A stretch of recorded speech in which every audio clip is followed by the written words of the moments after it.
ህግ 6 የትኛውንም ዋጋ ከፍላችሁ ትኩረትን ለመሳብ ሞክሩ። ሮበርት ግሪን በዚህ 48 Laws of Power የሚለው መጽሐፉ ላይ ሁሉም ነገር የሚገመገመው በትኩረት ነው ወይም ደግሞ በአቴንሽን ነው። የማይታይ ነገር ወይም የተደበቀ ነገር ማለት ነው ዋጋ እንደሌለው ነገር ነው። ስለዚህ ተነስና ትኩረትን ወይም አቴንሽንን ሳብ ይለናል ማለት ነው። ስለዚህ አቴንሽንን ወይም ትኩረትን ማለት ነው ከሁሉም አቅጣጫ የሚስብ ሰው መሆን አለብን ማለት ነው። ይሄንን ስታደርግ ማለት ነው ከሰዎች ከፍ ብለህ ትገኛለህ፣ በሰዎች ላይ ትነግሳለህ። የትኛውንም አይነት ገንዘብ ሜክ ማድረግ ለአንተ ቀላል ነው። ፓወር ይሰጣል፣ ስልጣን ይሰጣል ይለናል በዛ መጽሐፍ ላይ ማለት ነው። ሶ ይሄንን ወደ ሪል ላይፍ ስናመጣው ማለት ነው ወደ ዴይ ቱ ዴይ ኤክስፒሪየንሳችን ስናመጣው ማለት ነው ትኩረት ምን ያህል አስፈላጊ እንደሆነ፣ አቴንሽን ምን ያህል አስፈላጊ እንደሆነ ማወቅ አለባችሁ ማለት ነው። ለምሳሌ ትኩረት ሲበዛ የሚሰጣት ሴት ማለት ነው እጅግ በጣም በወንዶች ትፈልጋለች ማለት ነው፣ ትከበራለች፣ ትደነቃለች ማለት ነው። አቴንሽን ሲበዛ የሚሰጣት ሴት ማለት ነው። ለምሳሌ ቆንጆ ምንላ ሴት ሊሆን ይችላል፣ ብቻ ግን ትኩረት የምታገኝ ሴት ማለት ነው፣ ትኩረት ማግኘት የቻለች ሴት ማለት ነው ሲበዛ ተፈላጊ ናት ማለት ነው በወንዶች ማለት ነው። በሪሌሽንሺፕ ላይም እንደዛው ማለት ነው ትኩረት እጅግ በጣም አስፈላጊ ነገር ነው ማለት ነው። ለምሳሌ ክላስ ውስጥ ትምህርት ቤት ላይ ማታችሁ ከሆነ ትኩረትን እጅግ በጣም የሚያገኘው ሰው ማለት ነው፣ አቴንሽን በቀላሉ የሚያገኝ ሰው፣ ትኩረት ማግኘት የሆነ ሰው ማለት ነው በቀላሉ ማለት ነው እዛ ቦታ ላይ ስልጣን ማግኘት ይችላል ወይም ደግሞ የተለየ ቦታ ይሰጠዋል ማለት ነው። በስራ ቦታም እንደዚሁ ማለት ነው ትኩረትን ማግኘት የሚችል ሰው፣ የሰዎችን ትኩረት መሳብ የሚችል ሰው ማለት ነው በዛ ስራ ቦታ ማለት ነው በቀላሉ ማለት ነው የስራ እድገት ሊያገኝ ይችላል።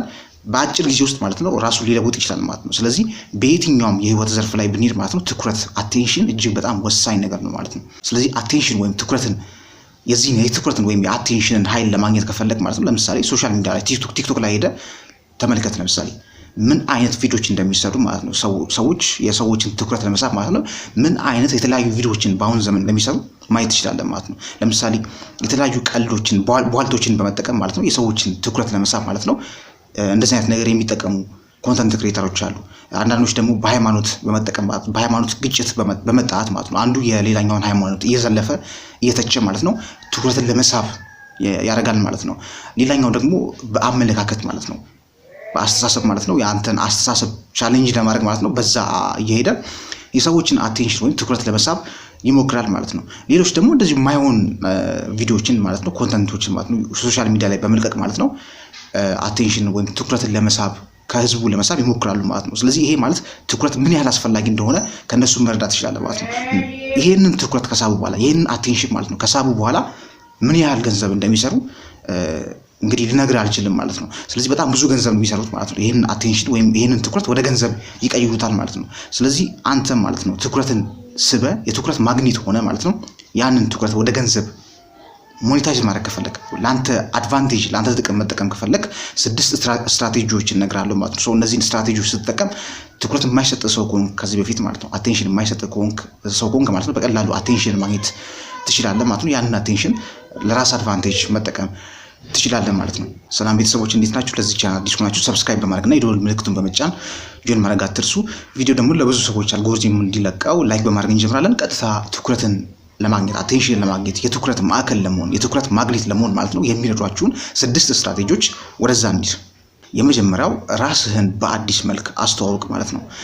ምንድነው? ከዚህ በፊት የነበረ ካራክተር፣ ከዚህ በፊት የነበረ ጸባይ፣ ከዚህ በፊት የነበረ ማንነት በሰዎች ዘንድ ተቀባይነትን ካልሰጠ ሰዎች ካልተቀበሉ በዛ ማንነት በዛ ጸባይ በዛ ካራክተር ማለት ነው ሰዎች ከገፉ ማለት ነው ካልተቀበሉ ስለዚህ ያንን ማንነት ሪክሬት ዩርሰልፍ ይላል ይሄ 48 Laws of Power መጽሐፍ ላይ ማለት ነው 48 ያህል ህጎች ላይ ራስን እንደገና መፍጠር የሚባል ነገር አለ ማለት ነው። ስለዚህ ያንን ማንነትን አፍርሰ ማለት ነው ራስን እንደገና መፍጠር ይኖርባል ማለት ነው። ማወቅ ያለብን ነገር ሰዎች አሁን ላይ ያለውን ያንተን ማንነትን ነው የሚያዩት እንጂ ከዚህ በፊት ማን እንደነበርክ ማለት ነው እሱ ማተር ያደርግም ማለት ነው። ለምሳሌ ከዚህ በፊት መጥፎ ሱስ ውስጥ የነበሩ ማይሆን ላይፍ ውስጥ የነበሩ ከዚህ በፊት ማለት ነው ከዛ ግን ራሳቸውን አሻሽለው ማንነታቸው ቀይሮ ከዛ በኋላ በማህበረሰቡ ዘንድ ተቀባይነት ሲያገኙ እናስተውላለን ማለት ነው። ከዚያም ሳልፍ እንደውም ሌሎች ሰዎችን ሲያስተምሩ ሌሎች ሰዎች ሲተርፉ ማለት ነው እንደዚህ አይነት ሰዎች ብዙ ጊዜ ልናስተውል እንችላለን ማለት ነው። ምንድነው ሰዎች የሚያዩት አሁን ላይ አንተ ማን ነህ የሚለው ነገር ነው ማተር የሚያደርጋቸው ለሰዎች ማለት ነው። ፓስት ብዙን ጊዜ ማተር ያደርግም ማለት ነው። ስለዚህ አዲስ ማንነትን መፍጠርና በሰዎች ዘንድ ትኩረትን ወይም አቴንሽንን ማለት ነው እንደገና መሳብ ትችላለህ ማለት ነው። ለዚህ ለምሳሌ አንድሪው ቴትን መጥቀስ እንችላለን ማለት ነው። አንድሪው ቴት ማለት ነው በፊት ይሰራቸው የነበሩ ኮንተንት ክሬት ያደርግ ማለት ነው ወይም ሶሻል ሚዲያ ላይ ይሰራቸው የነበረው ኮንተንቶች ምን ነበሩ? ቧልትና ፌዝ ነበሩ ማለት ነው። ፌሚኒስቶችንና ሴታሴት ወንዶችን ማለት ነው የመዝለፍና እነዛን የመተቸት ስራ ነበር የሚሰራው ማለት ነው። ይሄ ነገር ብዙም በማህበረሰቡ ተቀባይነት አላገኘም ነበር ማለት ነው። ሰዎች ብዙም አልተቀበሉትም ይሄንን ስራውን ማለት ነው። ስለዚህ ብዙም ትኩረትን አቴንሽን ማግኘት አልቻለም ነበር ይሄ ሰው ማለት ነው። ስለዚህ ይህ አንድሪው ቴት ግን ምን አደረገ ማለት ነው? በአዲስ መልክ ይህ የቼዝ ግራንድ ማስተር የሆነው አንድሪው ቴት ማለት ነው ምን አደረገ?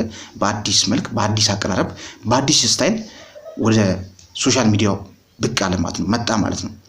ሰዎችን የሚያስተምር ሰዎችን የሚያንጽ አዳዲስ ኮንተንቶችን እየሰራ ማይንድ ሴት ላይ የሚሰሩ የሰዎችን አስተሳሰብ የሚቀይር ማለት ነው አዳዲስ ኮንተንቶችን ይዞ ወደ ሶሻል ሚዲያው መጣ ማለት ነው።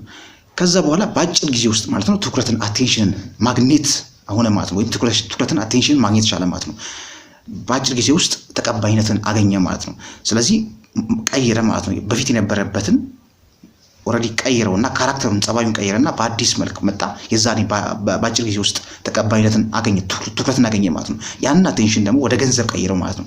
ወደ ገንዘብ ቀይረው አሁን ላይ ፌመስ ዝነኛ እንዲሁም ደግሞ በጣም ብዙ መልቲ ሚሊዮነርስ የሚባል አይነት ሰው ነው ማለት ነው። ስለዚህ ምንድነው ማድረግ ያለብህ አንተ ማለት ነው? ትኩረት አቴንሽን የማይሰጥ ከሆነ ማለት ነው ከዚህ በፊት የነበረን ማንነት ካራክተርን ራስን እንደገና ፈጥረ ማለት ነው በአዲስ ማንነት በአዲስ መልክ ማለት ነው ወደ ማህበረሰቡ መምጣት ይኖርባል ማለት ነው። የዛኔ በቀላሉ ትኩረትን ማግኘት ትችላለህ ማለት ነው። ሁለተኛው ምን መሰለህ? ድፍረትና ደፋርነት ማለት ነው።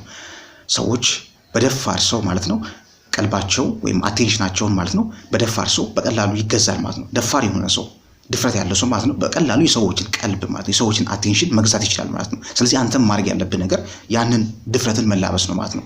ደፋርም ሆነ መታየት አለብን ማለት ነው በሰዎች ፊት ማለት ነው። ለምሳሌ ጁልስ ቄዛርን ብንመለከት ማለት ነው ይህ ሰው ማለት ነው ከታሪክ እንደምንረዳው ከሆነ ማለት ነው ምንም አይነት የንጉሳዊ ዘር አልነበረውም ነበር ማለት ነው። ምንም አይነት ከንጉሳዊያን ፋሚሊ አልነበረም ነበር። ተራ ወታደር ነበረ። ነገር ግን ይህ ሰው ማለት ነው በዛ ተራ ወታደር በነበረበት ሰዓት ላይ ማለት የሚናገራቸው ንግግሮች በጣም በድፍረት ነበረ። በድፍረት የተሞላ ንግግሮች ይናገር ነበረ። ከዛ ከነበሩት ወታደሮች ለይቶ ይታይ ነበረ ማለት ነው። ስለዚህ በዚህ መልኩ ማለት ነው በድፍረቱ የሌሎችን ወታደሮችን የማህበረሰቡን እንዲሁም ደግሞ ሌሎች ሹማምንቶችን ቀልብ መያዝና መሰብሰብ ቻለ ማለት ነው። አቴንሽናቸውን መግዛት ቻለ ማለት ነው በዛ ድፍረት ማለት ነው። ስለዚህ በአጭር ጊዜ ውስጥ ማለት ነው ከዛ ውትድርና ወጥቶ ማለት ነው ስልጣን መያዝና ንጉስ መሆን ይችላል ማለት ነው ጁልስ ቄዛር ከታሪክ እንደምንረዳው ከሆነ ማለት ነው። ስለዚህ ድፍረትና ደፋርነት እጅግ በጣም ትኩረትና አቴንሽን ማለት ነው ወደ አንተ እንድትስብ ያደርጋል ማለት ነው። ስለዚህ አቴንሽን ከዚህ በፊት ያልሰጠ ከሆነ ትኩረት የተሰጠ ካልሆነ አቴንሽን ተነፍጎ ከሆነ ማለት ነው ሌላው ማድረግ ያለብን ነገር ድፍረትና ደፋርነትን መለማመድ ነው ማለት ነው። ስለዚህ ደፋር ሆነ ስትታይ በሰዎች ፊት ማለት ነው ምንም አይነት ፈሪ ሆነ ማትታይ ከሆነ ደፋር ሆነ የምትታይ ከሆነ ማለት ነው በቀላሉ የሰዎችን ትኩረት መሳብ ትችላለህ ማለት ነው። በጣም ወሳኝ የሆነ ቴክኒክ ነው፣ ወሳኝ የሆነ ስትራቴጂ ነው። ስለዚህ ደፋርነትን ተለማመደው። ሶስተኛው ምን መሰለህ? ስትሮንግ ፕሬዘንስ ይባላል ወይም ደግሞ ጠንካራ አሁናዊነት ማለት ነው።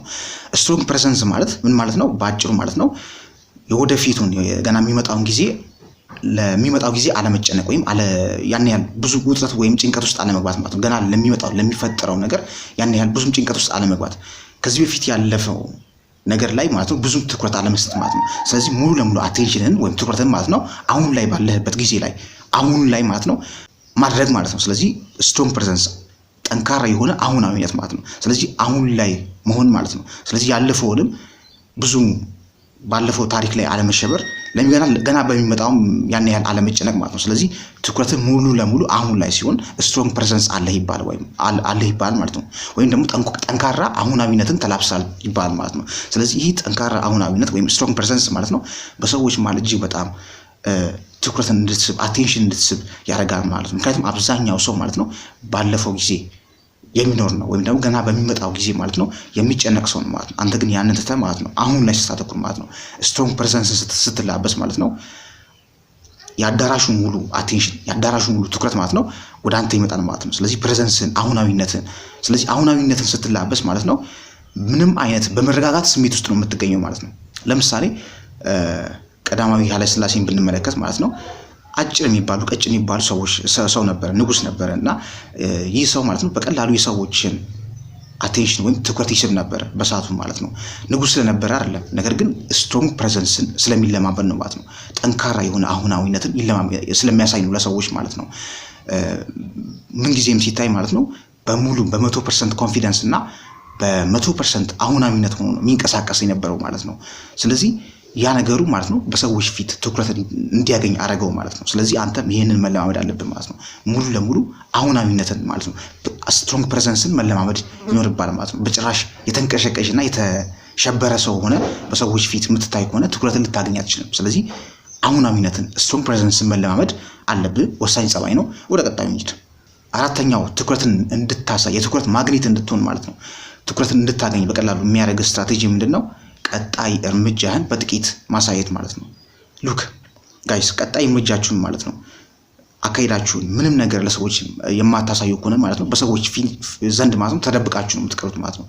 በሰዎች ዘንድ አትታወቁም ማለት ነው። ስለዚህ ግን ቀጣይ እርምጃችሁን ቀጣይ ስቴፓችሁን በጥቂቱ የምታሳዩ ከሆነ ግን ማለት ነው ሰዎች በጉጉት እናንተን እንዲጠብቁ እና ትኩረት እንዲሰጧችሁ ማለት ትችላላችሁ ማለት ነው። ለምሳሌ ለዚህ ምሳሌ መመልከት የምንችለው ሁለት ቶማስ ኤዲሰን እና ኒኮላስ ተስላን መመልከት እንችላለን ማለት ነው። ተስላ በአእምሮ እጅግ በጣም የመጠቀና በጣም ብዙ ድንቅ ፈጠራዎችን የሰራ ሰው ነው። ከኤዲሰን ማለት ነው ከቶማስ ኤዲሰን በጣም የሚበልጥ አእምሮ ነበረው ማለት ነው። ምጡቅ የሆነ አእምሮ ነበረው። ነገር ግን በእነዚህ በሁለት ግለሰቦች መካከል ማለት ነው ልዩነትን የፈጠረው አንድ ነገር አለ። ይህም ትኩረት ነው ማለት ነው። ቶማስ ኤዲሰን በቀላሉ ማለት ነው የማህበረሰቡን ትኩረት ማግኘት ችሎ ነበር በሰዓቱ ማለት ነው። ምንድነው አንድን ፈጠራ ለመስራት ሲያስብ ማለት ነው ያንን ፈጠራ ገና ሰርቶ ከማውጣቱ በፊት ማለት ነው እንዲህ አይነት ነገር ልሰራ ነው ብሎ ማለት ነው ለሰዎች ጥቂት የሆነ ገለጻ ይሰጥ ነበር ማለት ነው። በዚህ ምክንያት ማለት ነው ሰዎች በጉጉት እንዲጠብቁት ያደርጋል ማለት ነው። ስለዚህ ከዛ በኋላ ማለት ነው ያንን ፈጠራ ከሰራው በኋላ ያንን ፈጠራ እንዴት መሸጥ እንዳለበት ለሰዎች ማለት ነው ጠንቅቆ የሚያቅሰው ነበር ማለት ነው። ኒኮላስ ተስላ ግን ዝምተኛና ድብቅ ዝምተኛ የሆነ ሰው ነበር ማለት ነው። ከሰዎች ጋር የሚግባባ ሰው አልነበረም ነበር ማለት ነው። ስለዚህ ምንም ያህል ምጡቅ አእምሮ ቢኖረውም ማለት ነው ነገር ግን የሚፈጥረውን ፈጠራ ማለት ነው ለሰዎች ማቅረብና መሸጥ አልቻለም ነበር ማለት ነው። ስለዚህ አንተም ማለት ነው ቀጣዩ እርምጃን ቀጣዩ ስቴፕን ማለት ነው በትንሹ ለሰዎች የምታሳውቅ ከሆነ ማለት ነው የሰዎችን አቴንሽን የሰዎችን ትኩረት መሳብ ትችላለህ ማለት ነው። የዚህኔ ማለት ነው በቀላሉ ያለህን ነገር ማለት ነው ለሰዎች ሽጠ ማለት ነው ገንዘብ ማግኘትም ትችላለህ ማለት ነው። የነዚህን የሁለት ሰዎች ማለት ነው የኒኮላስ ተስላን እና የቶማስ ኤዲሰን መጨረሻቸውን ስንመለከት በስተርጅናቸው ማለት ነው ቶማስ ኤዲሰን በቅንጡ የሆነ ላይፍ ማለት ነው በቅንጡ የሆነ መኖሪያ ቤት ማለት ነው ከልጅ ልጆቹ ጋር በተድላ ህይወቱን በስተርጅና ዘመኑን ማለት ነው በተድላ እንዳሳለፈ ከታሪክ መረዳት እንችላለን። ነገር ግን ኒኮላስ ተስላ ግን ማለት ነው በስተርጅናው ላይ ጎዳና ላይ ወድቆ እየተራበ እንዳሳለፈ ነው እንግዲህ ከታሪክ እንደምንረዳው ይሄን ነው የምናየው ማለት ነው። ስለዚህ ይሄ ትልቁ ልዩነት የተፈጠረው በአቴንሽን ወይም ትኩረት ምክንያት ማለት ነው። እናንተ በቀላሉ ትኩረትን ወይም አቴንሽን ማግኘት ከቻላችሁ ማለት ነው የሚበልጧችሁን ሰዎች እንኳን ማለት ነው መርታት ትችላላችሁ። ነገር ግን አቴንሽንን ልክ ቶማስ ኤዲሰን እንዳደረገው ማለት ነው ኒኮላስ ተስላ ቢበልጠውም እንኳን ማለት ነው ትኩረትን በማግኘት አቴንሽንን በማግኘት በቀላሉ አሸንፎታል ማለት ነው። ነገር ግን ትኩረትን አቴንሽንን መሳብ ካልቻልክ ማለት ነው በቀላሉ በሰዎች ትረታለህ ማለት ነው። ልክ የኒኮላስ ተስላ እጣ ፈንታ ይገጥማል ማለት ነው። ስለዚህ አቴንሽን መሳብ እጅግ በጣም ወሳኝ ነገር ነው። ወደ ቀጣዩ እንሂድ። አምስተኛው ምን መሰለህ? ጊዜውን ተከተል ይባላል ማለት ነው። ጊዜውን መከተል አለብህ። ሰዎች ብዙ ጊዜ ማለት ነው ኢምፕሩቭ የሆነ የሚለወጥን ነገር ከጊዜው ጋር አብሮ የሚሄድን ነገር ነው የሚፈልጉት ማለት ነው። ለምሳሌ ያክል ማለት ነው በፊት የሚደመጡ አሁን ላይ ደግሞ የማይደመጡ ብዙ ዘፈኖች አሉ አይተቁና ማለት ነው። ብዙ አርቲስቶች አሉ በፊት ይደመጣሉ አሁን ላይ ግን ማይደመጡ አሉ ማለት ነው። በፊትም አሁንም የሚደመጡ ገና ወደፊትም እየተደመጡ የሚሄዱ ደግሞ አርቲስቶች ደግሞ አሉ ማለት ነው የምታውቅ ከሆነ ማለት ነው። ስለዚህ ይሄ ምንድነው ከጊዜው ጋር አብሮ ስለሚቀጥሉ ማለት ነው ራሳቸውን ከጊዜው ጋር እያሻሻሉ ስለሚሄዱ ማለት ነው። ስለዚህ አንተ ማለት ነው ትኩረትን ማግኘት ከፈለክ የትኩረት ማግኔት መሆን ከፈለክ ማለት ነው ሁሉ ጊዜ ራስን ኢምፕሩቭ የምታደርግ ከጊዜው ጋር አብረ የምትሄድ ሰው መሆን ይኖርብሃል ማለት ነው። ሁሉ ጊዜ ማንነትን ቀያይር ማለት ሳይሆን ነገር ግን ራስን አሻሽል ከጊዜው ጋር ራስን ኢምፕሩቭ ማድረግን መለማመድ ይኖርብሃል ማለት ነው። ነገር ግን ካልሞት ጃምቱን እንኳን በፊትም አሁንም ወደፊትም ተመሳሳይ ከሆንክ ማለት ነው አቴንሽን ልታገኝ አትችልም ማለት ነው። ስለዚህ ራስን ኢምፕሩቭ ማድረግ ራስን ማሻሻል ራስን መለወጥን መማር አለብህ ማለት የዛኔ አቴንሽን ትኩረትን እያገኘ ልክ በየጊዜው አቴንሽንን ካንተ አይርቅም ማለት ነው። ስለዚህ ከጊዜው ጋር አንተን ራስን መቀየር ተለማመድ ወሳኝ ህግ ነው። ስድስተኛውና የመጨረሻው አቴንሽን ወይም ትኩረት የሚባለውን ነገር ሰብስበህ እንድትይዝ የትኩረት ማግኔት እንድትሆን የሚረዳ ስትራቴጂ መቼም ቢሆን በታላቅ ሰው ጥላ ስር አትሁን። ለምሳሌ በታላቅ ሰው ጥላ ስር ስትሆን ማለት ነው ምቾት ሊያገኝ ይችላል፣ በተድላ ልትኖር ትችላለህ። ነገር ግን መቼም ቢሆን ማወቅ ያለብህ ነገር ሁለት ነገሮች ይፈጠራሉ። አንደኛው መቼም ቢሆን በዛ ሰው ጥላ ስር ስትሆን ማለት ነው የሚታወሰው ያ ሰው ነው። ሁለተኛው ደግሞ ማለት ነው መቼም ቢሆን አንተ የራስህን ነገር መገንባት አትችልም ማለት ነው። ምንድነው ከታሪክ እንደምንረዳው ከሆነ ማለት ነው የታላቁ እስክንድር ወይም ግሬት አሌክሳንደር አባት ማለት ነው ዳግማዊ ፊሊጶስ ማለት ነው ልጁ ላይ ተጽዕኖ ይፈጥርበት ነበር ማለት ነው። እስክንድር ላይ ትልቅ የሆነ ተጽዕኖ ይፈጥርበት ነበር ማለት ነው። በሱ አቅጣጫ ሄዶ በሱ መንገድ ሄዶ ታላቅ ሰው እንዲሆን ይፈልግ ነበር ማለት ነው። ነገር ግን ግሬት አሌክሳንደር ወይም ታላቁ እስክንድር ይሄንን አላደረገም ማለት ነው። በአባቱ አቅጣጫ መሄድን አልመረጠም ማለት ነው። በራሱ መንገድና በራሱ ፍልስፍና ሄዶ ታላቋን ክሩሽያን መግዛት ይቻለ ማለት ነው። ይህ ሰው ታላቁ እስክንድር ማለት ነው በራሱ አቅጣጫ ባይሄድ ኖሮ ማለት ነው የአባቱን ፈለግ ቢከተል ኖሮ ምናልባት የግሪክ ንጉስ ሊሆን ይችል ነበር። ነገር ግን ዓለምን መግዛት አይችልም ነበር ማለት ነው። ከዛም አልፎ ስንት ሺህ ዘመናትን አልፎ ማለት ነው እስካሁን ድረስ ማለት ነው የሱ ታሪክ እስካሁን ድረስ ማለት ነው ይታወሳል ማለት ነው። እስካሁን ድረስ ስሙ ይጠራል። እስካሁን ድረስ ትኩረት ይሰጠዋል ማለት ነው ከስንት ዘመናት በኋላ እንኳን ማለት ነው። ስለዚህ ግን በአባቱ አቅጣጫ ሄዶ ቢሆን ኖሮ የግሪክ ንጉስ ይሆን ነበር። በዛውም ያን ያህል ስሙ የገነነ አይሆንም ነበር ማለት ነው። ያን ያህል ትኩረት አይሰጠውም ነበር ማለት ነው ከአባቱ ስር ስለሆነ ማለት ነው።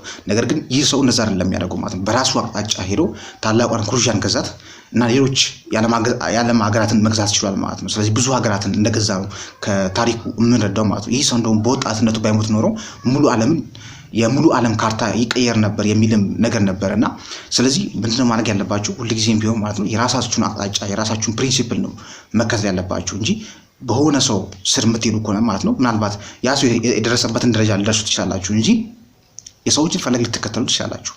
የሰዎችን የህይወት ፕሪንሲፕል ከነሱ የምትወስዱት ነገር ሊኖር ይችላል። ነገር ግን መቼም ቢሆን በራሳችሁ አቅጣጫ ነው መሄድ ያለባችሁ ማለት ነው። ይሄን ስታደርጉ አቴንሽንን ትኩረትን እየሳባችሁ ትመጣላችሁ ማለት ነው። ስለዚህ እነዚህን 6 ነገሮች በመተግበር እነዚህን 6 ስትራቴጂዎችን በመጠቀም ማለት ነው አቴንሽንን ትኩረትን ወደ ራሳችሁ ማምጣት ትችላላችሁ ማለት ነው። ከዛ ይሄን አቴንሽን ይሄን ትኩረት ወደ ገንዘብ መቀየር ትችላላችሁ። በሰዎች ዘንድ ተጽዕኖ ፈጣሪ መሆን ትችላላችሁ ማለት ነው። ሶ ሆፕፉሊ እነዚህ ስትራቴጂዎች እንደምትከተሉ ተስፋ አደርጋለሁኝ። ቪዲዮ ከተመቻችሁ ላይክ ማድረግ አትርሱ። ለዚህ ቻናል አዲስ ከሆናችሁ ሰብስክራይብ ማድረግና የደወል ምልክቱን በመጫን ጆይን ማድረግ አትርሱ። በቀጣይ አዲስ ኮንተንት እስካገኛችሁ ድረስ ሰላማችሁ ይብዛ።